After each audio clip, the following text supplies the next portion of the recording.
Hey!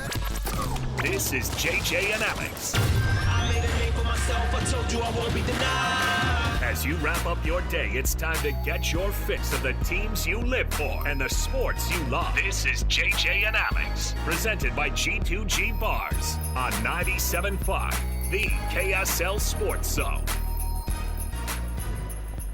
All right, welcome on in. It's JJ and Alex, 97.5 the KSL Sports Zone. Thanks for being with us. We are going to go straight to the Zions Bank Basketball Center, where we are going to hear straight from Ryan Smith and the introductory press conference of Austin Ainge. Here we are, right here, live right now from Zions Bank Basketball Center. Ainge is our president of basketball operations.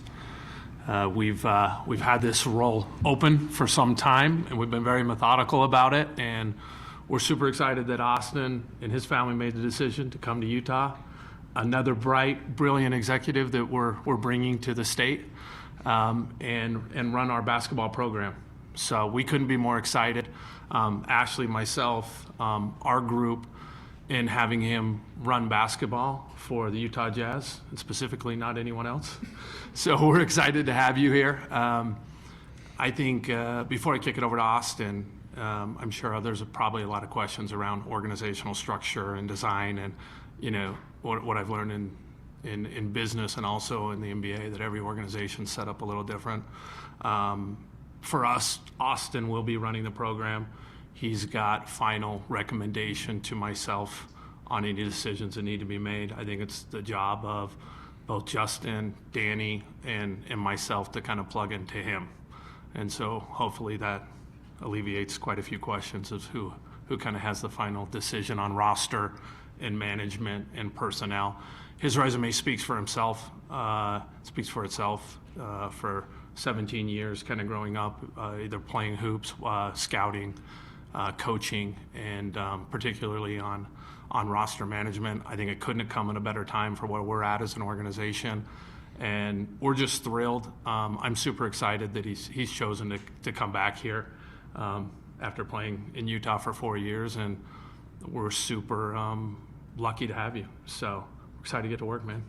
Thanks. I'm so excited. Thank you so much, Ryan. I wanted to kind of explain why I chose to do this, why I'm so excited about this opportunity. The first thing is people. Ryan and Ashley, their passion, their leadership, their energy, their drive, they really, really want to do this right. And I couldn't think of better people to partner with. So, and then the management of the team and the coaching staff of the team. I used to share a wall with Will in Boston. We've known each other for a number of years and talked a lot of basketball. I'm a big believer in Will.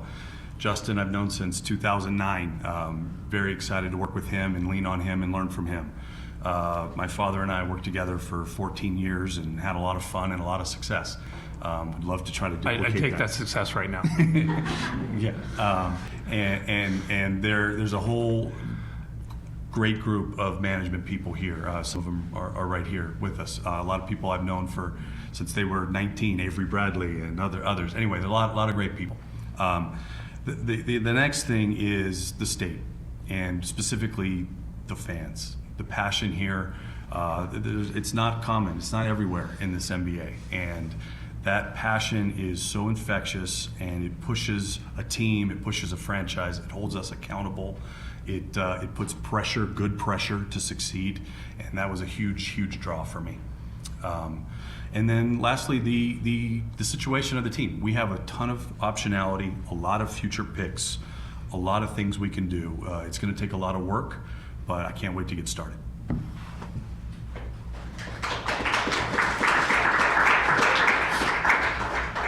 We have two microphones. If anybody has a question, please raise your hand, and then also please announce your name and outlet so Austin can get to know you. Ryan Miller, KSL.com. Austin, you're coming in the middle of a rebuild. Kind of how do you approach that on how they've done things in the past and versus how you want to do things in the future?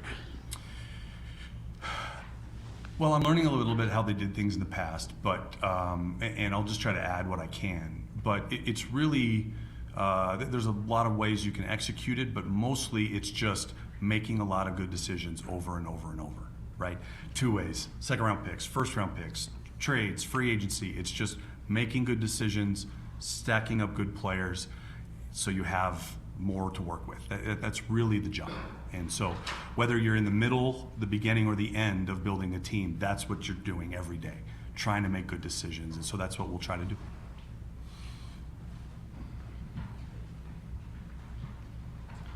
Dana Green with ABC4. Ryan just said you're going to have final say in personnel decisions, but how will you consult Justin and your father about making those decisions? And then maybe just discuss the dynamic you have with Danny and how you've worked together and what that dynamic is like.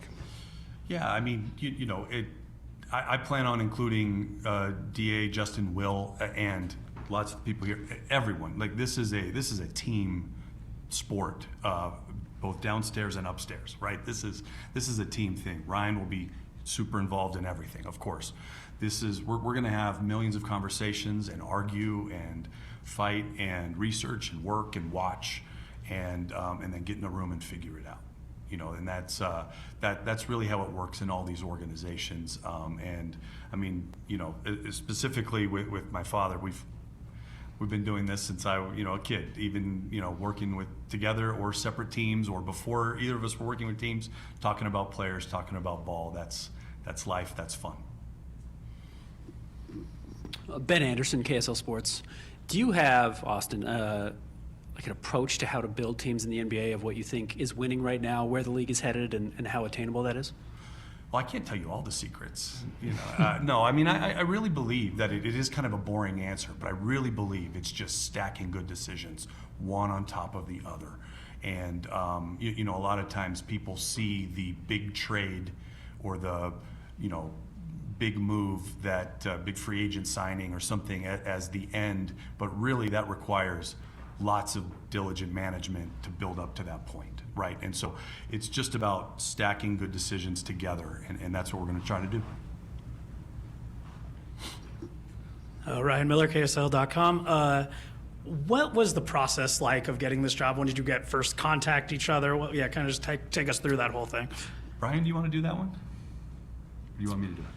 We can both do it. Why don't you start? I got a text from Ryan. It said, "Hey, call me," or "Hey, I got a question. Can you call me?" And actually, I was in a meeting with new Celtics ownership for 2 hours, planning their entire offseason. And I got a text, so I couldn't respond for a while. When I got out, I called him. It was kind of an interesting conversation. I'll maybe let you take it from there. Yeah, I think for me, it's something that we had always thought about within the organization with this role. When Danny came in, he was very clear that he did not want to be the president of basketball operations, and that's the role that he had. He wanted to be able to choose his spots at this phase of his career, but still had a lot to offer and value. And Danny can play business with us till he's 85, and Michelle doesn't want him in the house anymore, whatever it is. And when you have a Hall of Famer that's around, whether it's last week watching him post up Cody Williams down there, or whatever it is where he wants to go, I've always kind of wanted to get him in that role. And I would say that over the last 2 years, I think Justin and Danny have operated probably about as lean as any team in the organization and in the NBA, just with their roles and how they did it. So it'd been something that had been on my mind, but really it came to a conversation with me and Ashley and some of the folks in our group and said, who would you go get? What would you do? And I kept coming back to Austin. The challenge is I had no clue how Austin felt. And, they've been in a pretty epic championship window. It's clear where his role was and what he meant to that organization. It was also very clear that not only at the beginning of last year, but this summer, his name was starting to float around in a lot of these other opportunities to run teams. And, kind of had a pit in my stomach last year when I saw that, because I always had this in the back of my head. He really needed to know that I felt that way. And I don't think that he'd ever known that. So I called him and told him how I felt and how I saw this. And he called me back after that meeting and said, "I can't get this out of my head. Was this something that you would think about now?" I was like, "Whenever you're ready." And called me back the next morning and said he was. I kind of said, if we're going to do this, now is that I want to be a part of these are big decisions coming up, and if this is something we want to talk about, it now feels like the right time. So the biggest challenge for me was I had to call Danny, who was not in town, said, I hired your son. And Danny and I had built a lot of trust over the last 15 years, and I didn't know at that point whether I had completely lost all trust or he was going to say that was the right move. But, well, here we are. And so I couldn't be more excited. And then just knowing Jay-Z and how much of a team player and how great their skill sets complement each other. You know, I think from the outside, oftentimes in the NBA, you know, you see that, oh, someone made that trade or someone did this. I've never been part of a decision in the league where it's not a group and a team effort, just like we're trying to build on the court. And so I'm really excited. We got better. The Jazz got better with this move. And I'm really excited for it going forward. So that's kind of how it happened. You know, fortunately, Austin felt as good about our situation as I felt about him. And things happen quick.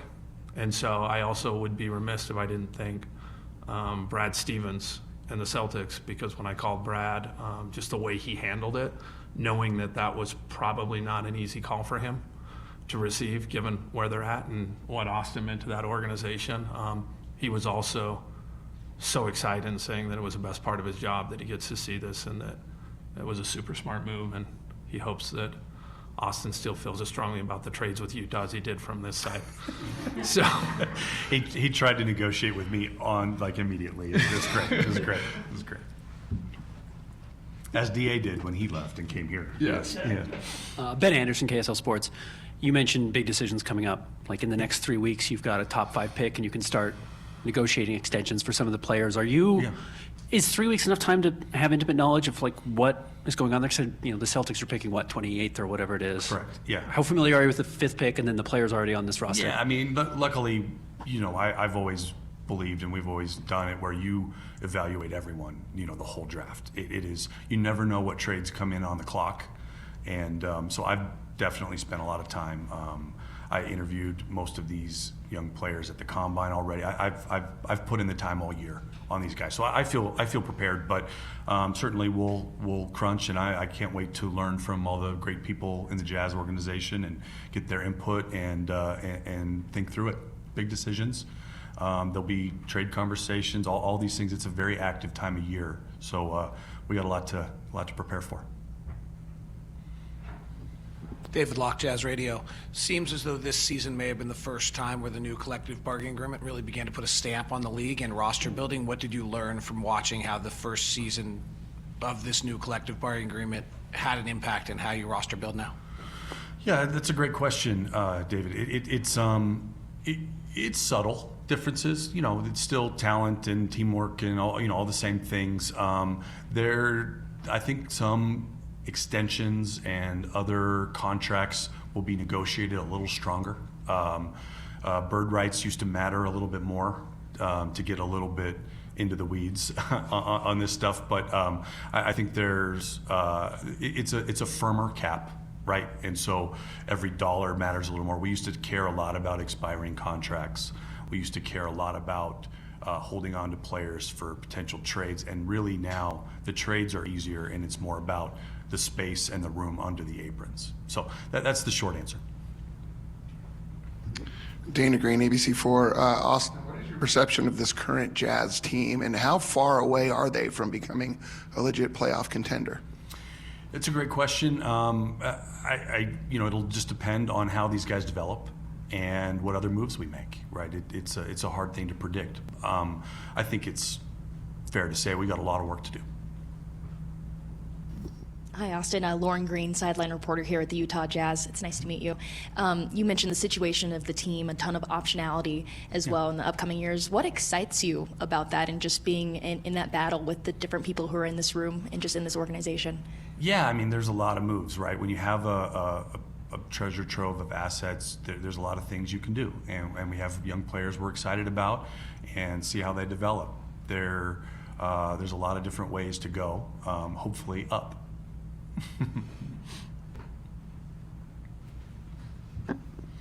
Sean O'Connell, ESPN 700.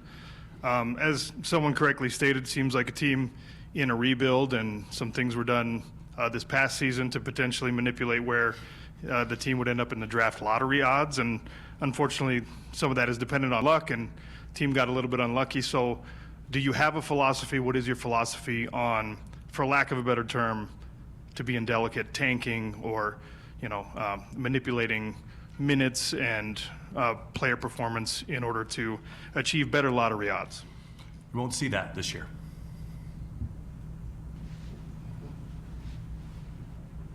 JP.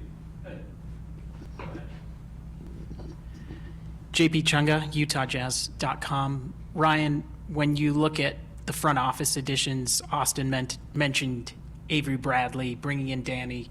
How have you seen the front office and the executive part add to the pool of talent that you already inherited with ownership? Yeah, I mean, I think anytime, and just like they're going to go through in Boston, anytime you kind of come in, you're starting over a little bit because you kind of sit down. It's actually a weird experience when you come in for the first time and take over, because you really didn't choose anyone that's there. And, fortunately for us, I mean, Jay-Z and a couple of the other folks were just true team players, and they came in and said, hey, Jay-Z was a little bit of a mentor to me as we came in, and was like, hey, I got you. Like, this is going to be crazy. We're not going to do anything rash. I mean, there's a lot of school of thoughts here. And then, when Danny was able to come in, it was just another step in that process. And this is a really big step because ultimately, this is Austin's show, and we're all part of it, and, we're truly working as a team. But if I look at Will and his contract extension, I look at where Austin's coming in, continuity is really, really important to me. And I think the one thing that Jazz fans can take away from this is we're sitting in a really good spot up top. We've got to go match that on the court. Austin, Jeff right here, Fox 13. With your connections to Utah, having played at BYU, is this a dream job for you? And what was that first conversation with your father after you accepted the position? This is a dream. I mean, I've worked for a lot of years to have the opportunity to lead a team, right? This is was the next evolution for me in my career. And we always, in the basketball business, we always say ownership is the most important advantage. And so be able to do this in Utah with Ryan and Ashley is very much a dream. DA and I have talked, multiple times a week forever, and he just, I can't remember, said something like, this is awesome. It's going to be so fun.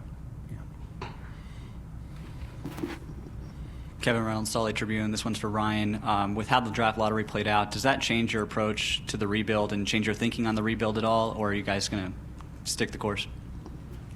I think Austin kind of answered that. I mean, I think, we've got smart people around the table, and they'll look at all the optionality that's in front of us. But, we're going to get a great player if we draft at 5. So I think that's kind of missed in all this, as disappointed as everyone was not to get the number 1 pick.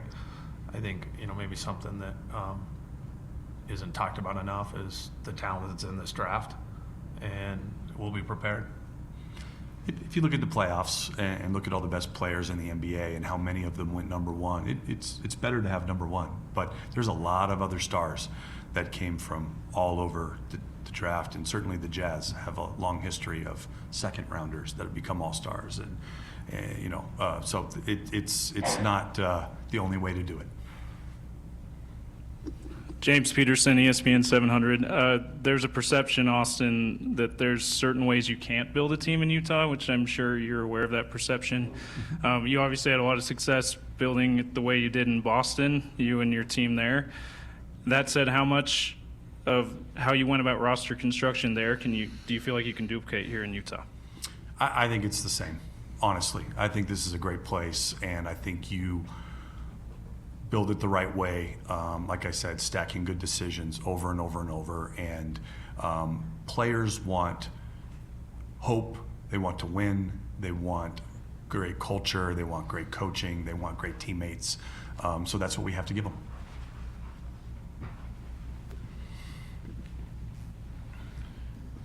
Dana Green, ABC4. For Ryan, can you define Justin Zanek's role with the organization now after this? Yeah, Justin's the GM of the organization. His role hasn't changed at all. And, I actually think that if you think about the skill set that Austin has and, Jay-Z's skill set, they actually work really well. I mean, Austin came up from player coach, heavily into scouting and talent evaluation and roster construction.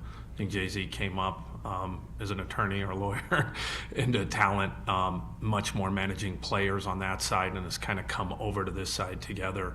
And if you look at where they meet up, and then you combine that with DA, who hopefully can pick his spots a little bit more, and have a little bit more depth there, as well as the demands on the league. I mean, we're supposed to be everywhere at once.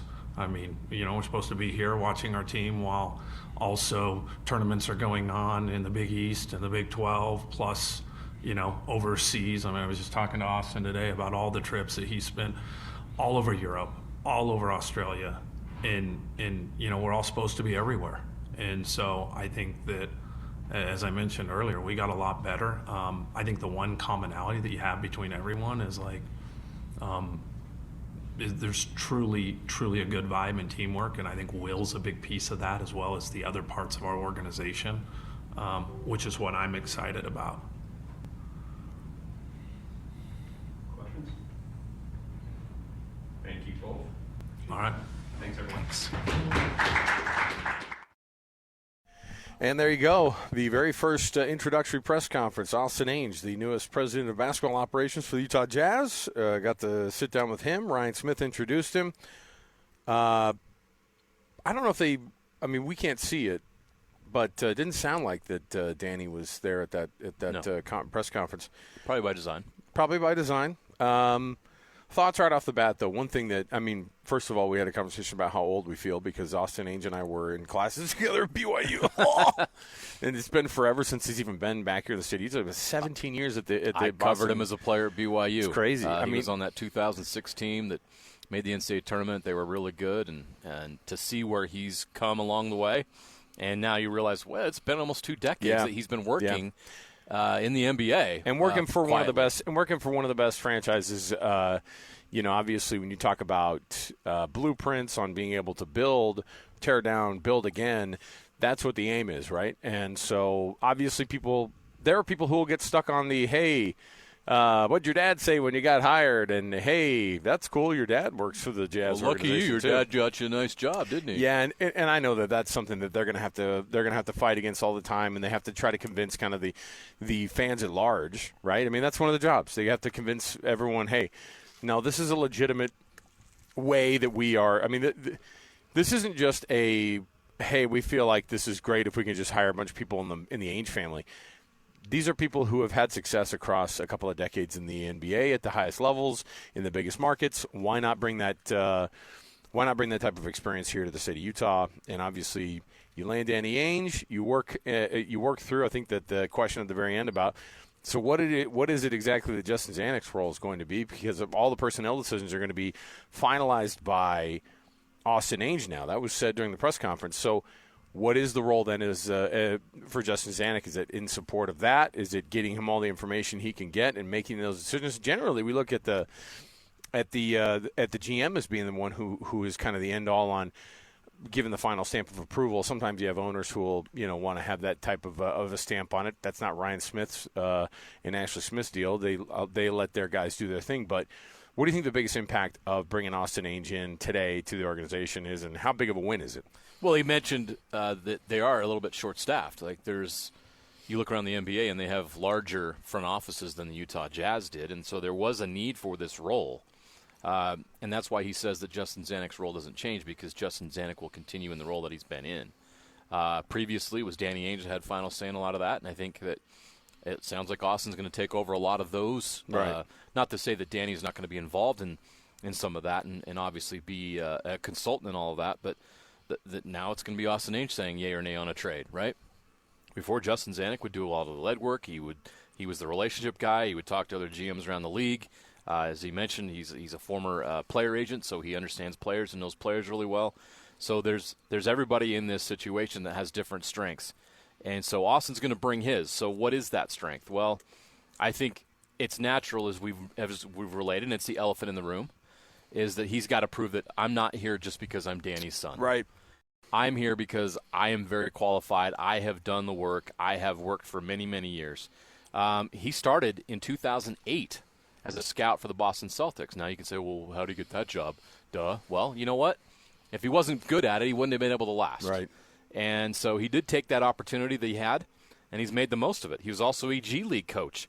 He was a head coach in the G League for a couple years. So he's been in this league as a scout. He's been in this in the NBA as a head coach at the G League level, and then he's worked as an executive with the Boston Celtics. He's the assistant general manager, even beyond when Danny left there.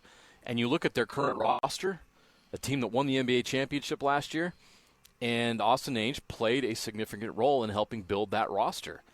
So you look at the situation, and you're bringing in somebody who now has almost 2 decades of experience in the NBA in a role as a scout, a coach, and an executive. He knows how to evaluate talent. He understands the business of it. You just heard him explaining all of those things there.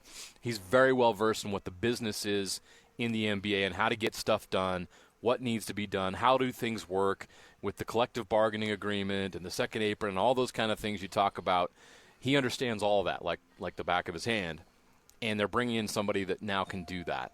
And there is something to say about the experience that he's had, and it extends beyond that, because when you've grown up around so many people in the NBA and spent your entire lifetime, not just the last 17, you learn things and you see things, and you're around some of the biggest names and some of the most accomplished people in the NBA and in professional basketball, and he brings all of that as well. So it feels like a good fit, and obviously the relationship there with Ryan Smith that goes way back. Will Hardy, there's already a relationship there. Sure. From Will Hardy's year with the Celtics and a team that made a run to the finals. So it feels like a match, and he comes in at a very, very important time in this franchise's history. And he's going to play a big role in whatever this rebuild is and whatever comes next for the Utah Jazz. And now he has a chance to establish his legacy in the league as a front office executive. Well, interesting to be able to hear all those questions. It's also interesting because it's another. I said this to you very frankly during the middle of the press conference. It was like these are tough moves, because I think for the average person, until you add personnel who are putting the ball on the court and shooting, when you make a move like this, you could tell me what their title is. President of basketball operations, great. General manager, assistant CEO of basketball. I mean, we have all these different titles and things. And sometimes it's really hard to see what that translates into from a fan perspective. Oh, hiring Austin Ainge. Okay. Does that move the Utah Jazz to within a year of getting better in this rebuild situation? And the answer is we'll see, right? But the real answer is hard to tell. Probably not. Maybe not.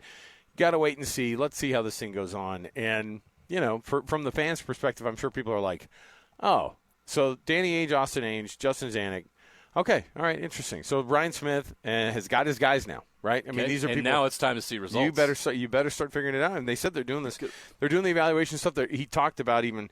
I mean, we're going to start getting into these conversations about trade prospects going into the draft. He said the word trade, not because it's something that they're going to do, but it's something that you have to be aware of, and you have to look at every angle if you're going to be smart about this. He answered abruptly too. They're not going to. They're not tanking. Tank next year. Yeah. He was very short on that answer. We talked about it.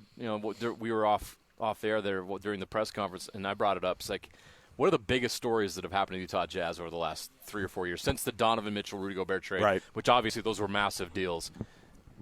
Start thinking, what is it? What's been interesting? What's the big splash thing that's happened? What's the memorable thing? Yeah. There's nothing, and that's a problem. Yep. Is this organization needs to start having impact? It needs to start seeing some progress. Yep. In moving forward towards getting better again. Mm-hmm. And that starts with this hire. It better start with this hire, or people are going to be turning on this real quick. You can only have so much patience. We'll come back. We've got more to go. This portion of the program brought to you by Trajan Wealth, TRAJANwealth.com. Trajan Wealth for all your trusted local needs in retirement. They bring you the cut every day, and we just jumped right in with the press conference, and then we went to another press conference that was the warehouse press conference. So full of breaking news today. We'll see you right here. More to go. 97.5, the KSL Sports Zone. Ladies and gentlemen, the biggest name. You're locked into JJ and Alex, with the insight and analysis on the teams you can't live without. Presented by G2G Bars. This is 97.5, the KSL Sports Zone. All right, everybody, welcome back. JJ and Alex, 97.5, the KSL Sports Zone. Quite a day. Austin Ainge announces the president of basketball operations for the Utah Jazz. JJ, you're looking at his old BYU photo up there. That's the guy who I sat by in some classes at BYU right there, the young-faced Austin Ainge. And he was announced today. Introductory press conference was just about 30 minutes ago. And you can listen to that. Just go and listen to just go download the podcast, listen into the first segment of the show, and then you've got it right there. But, yeah, interesting stuff. I mean, the reality is, JJ, this team is they've got a lot of work, obviously. There's not just a lot of work to be done. There's a lot of years to have to figure some things out. And unfortunately in this job, there's a lot of luck that needs to be involved too. We want to give so much credit to Sam Presti. Now, you got to put yourself in the position, but you never really know how these high level recruits, how these big-time draft picks are going to work out for you. You don't know which people are going to be bust versus – I mean, look, these guys are paid lots and lots and lots of money to grade these guys, scout them. And that's one of the strengths that Austin Ainge has is that he's been – that's how you get to this spot, by the way. This is not a business position. This is a personnel position within the organization, and that is to say, hey, look, we have got to get the right personnel in the building. We've got to figure this thing out. We've got to find exactly – where it is that we want to put ourselves, and you got to drive that boat, you got to drive that ship, you got to figure it out, and it's an interesting one. He's going to have a lot of stuff on his plate immediately to have to deal with. But I thought one thing that stood out to me in the press conference, I took a couple notes, and one of them was when he said, "Hey, when they gave me the call." And he was in a meeting with the new ownership of the Boston Celtics, planning their offseason. Who just bought, who just bought the team for $6.4 billion or whatever it was. And then he gets back to him and he's like, "Hey, I got a question for you. Just call me back." The question was, "Do you want to come work here?" Right? And he says, "If we're going to do this, we need to make these decisions. They're coming up. Don't hire me in October and then let's get the season going. Hire me now, and let's start making these decisions because these next few weeks are critical." And that's the way he looked at it. These are critical for having some of that success in the future. And I was impressed by that. And it's a guy who knows what he's doing. I have the temptation to kind of look at it sideways and go, yeah, but what Ainges when has Danny Ainge been short on the intelligence side of the game? He's known for this. And guess what? No better way than to learn than to be under kind of what your dad was doing. And it's hard, it's awkward to bring up all the time because Austin wants to keep saying, no, I have my own career, and he does. But I think all of us recognize, too, if you get Danny Ainge's kid in here and he makes a lot of decisions that Danny Ainge has been making and has a lot of the attitudes that Danny Ainge has had, I think the Jazz will be in a good spot. I think so, too. And one of the tells that I was paying attention to today, because I really wanted to see what the reaction was from Boston Nation, Celtics Nation. Were they going to be happy about this? Oh, good. Indifferent. What is he doing here? Right. Or what? Or who cares? Right. Or what is he? Didn't even know we he was don't there. need him anyway. Right. Oh, it was quite the opposite. What was it? There was a lot of, oh, wow, this is a big loss for the Celtics. He played a big role in helping assemble the roster that they currently have. Remember, Danny left Boston 5 years ago. Yeah. He hasn't been involved. Brad Stevens runs the day-to-day operations of the Boston Celtics, and it says a lot that Brad could have sent Danny's son packing a long time ago if he didn't have value. Sure. Instead, he made him the assistant general manager. Yeah. And so they have recognized his value when it comes to personnel. He helped them hire coaches. Joe Mazzulla right now, he played a role in that hire, right? So he's played a big role in a lot of the things that they did. And remember, the goal here is to win a championship. Guess who has a ring? Austin Ainge as an executive. He helped build that roster that won an NBA championship last year. And if it weren't for Jason Tatum having an injury, maybe they'd be right there again right now. We don't know. So he has earned the place where he's at in the NBA today. And while you might cite the fact that it's easier because of who his dad is, you can also make a case that it's harder because of who his dad is. Yeah, because we all look at it. I don't know. It's never going to be good enough because you're always going to say, oh, he only has a job because of his dad. So when he's successful, you're not going to recognize his success because it's just because his dad. Yeah. And then when he's bad, you're going to pound. You're going to pounce even more because you want to prove that it was because. Here's of his what's dad. funny too is it's a tough situation, and the Jazz know all this, but he's overcame that. The Jazz know all this, and they go, "It is so much more worth it to get the result of what we think we're going to get from that than to have to deal with the slight fallout of people going, isn't that his kid?" You know, like just which the is average what person. they had. What Of he course. did in Boston, Right. and he did it without Danny. He won a title there, and he was a part of that without his dad there. Yeah. And so he's grown up now. Mm-hmm. He's spent 17 years in this business, full time, in different capacities. And so, look, he's going to have to prove himself as a president of basketball operations. This is a bigger role. This is a more important role than the one he currently has or has had with the Boston Celtics. So he's got a lot to prove. I'm not going to sit here and carry water and say he's going to be great, this and that. I have no idea. He's going to have to go prove that. Yeah. But you can't knock his record. I went through it. I was you noted during the break. I was going back and I was looking back at everything. This dude knows ball. Yeah. And he's been around a lot of big He's been doing decision it for a long makers, time, and he's yeah. rubbed shoulders with the best of the best. And his track record speaks for itself. And this might be exactly what the Jazz need, is somebody with his dad's basketball savvy, intellect, knowledge, experience, combined with someone who's young with a fire that wants to prove that they belong, wants to prove that they can do this job and win a championship somewhere outside of Boston and here in Utah. And that would be a remarkable accomplishment for him, and that could be his legacy as a basketball executive. Well, now we're going to be really watching that draft on, in 3 weeks from now? The It's draft coming up soon. Yeah, I mean, we're talking the third week of June. 3 weeks from Wednesday. So when we're watching that draft, and Austin Ainge is going to be able to have his fingerprints all over that thing, that's going to be the first round of judgment, right? That's when we're going to all look at it and go, "Oh, that was a stupid move," or obviously, you won't actually be able to know until you see these players and what they get in. But you know how fans are. Pick for this franchise. Yeah, that number 5 this pick is one of the highest picks in franchise history. And they got to get it right. And Ryan Smith even said it too. He goes, "I think lost in all this because we're so disappointed because the team didn't get the number 1 overall pick or the number 2." Everybody looked around and went, "Oh, but you still have the 5th pick overall, and you're going to get a quality player wherever that is." So obviously, we'll have our eyes on that, and we will be watching intently to see how Austin Ainge makes his first moves as the president of basketball operations for this Utah Jazz team. Okay, we'll take a break. When we come back, we've got a couple things going on. By the way, the finals are set in the NBA. When do those start up? Thursday? Thursday finals for the NBA, Wednesday finals for the Stanley Cup. And so I'm really mad that I have to wait tonight and tomorrow night and not actually. I've been 4 days without, or 3 days without any finals. Felt like we've had conference finals or something. Come NBA on, playoffs, Stanley Cup playoffs every night, and all of a sudden, boom, we go without it for how many days? Yeah, We're starving. Yeah, Feed us. so it's gonna be interesting. We'll have all that rolling out, of course, this week, and we'll be chatting with Ben Anderson. By the way, in the 5 o'clock hour, you heard a couple of Ben's questions in there. He's typing up on KSLSports.com right now an article feverishly typing it up. You can read that. And then Ben's going to join us at the 5 o'clock hour. And we'll talk about that and all the teams who are still left, of course, in the NBA Finals.